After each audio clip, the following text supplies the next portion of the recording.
Hello hello. अरे बोला का बोलो? बोलबा की धोबी हाथे में ले रहो। सनी माँ काटी कोट काटा लिया हूँ, अपना दोस्तवा के बाइक मंगा लिया हूँ। चले के सनी माँ काटी कोट काटा लिया हूँ, अपना दोस्तवा के बाइक मंगा लिया हूँ। रेडी रहना ओ डार्लिंग नहा धोके। ओके मेरा सोना, ओके मेरा जाना, ओके मेरा दिलवा, ओके मेरा बाबू, ओके।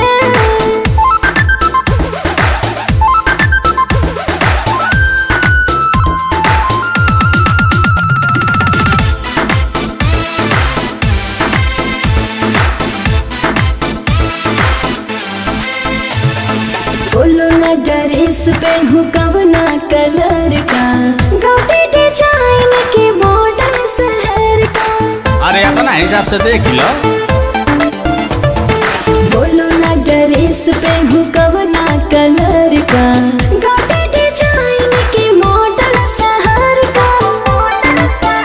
सलवार समीज पहन लेना जी, ओढ़नी से मुंह बांध लेना जी, ताकि रही आंचल में केहू ना टोके।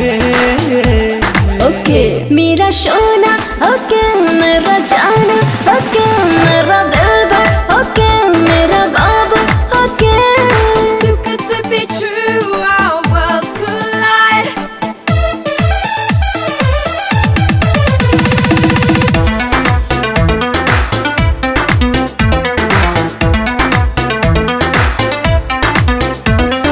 सीट वाले कनी वाला लिए हो कि नहीं, पेप्सी समोसा ऑर्डर किए हो कि नहीं।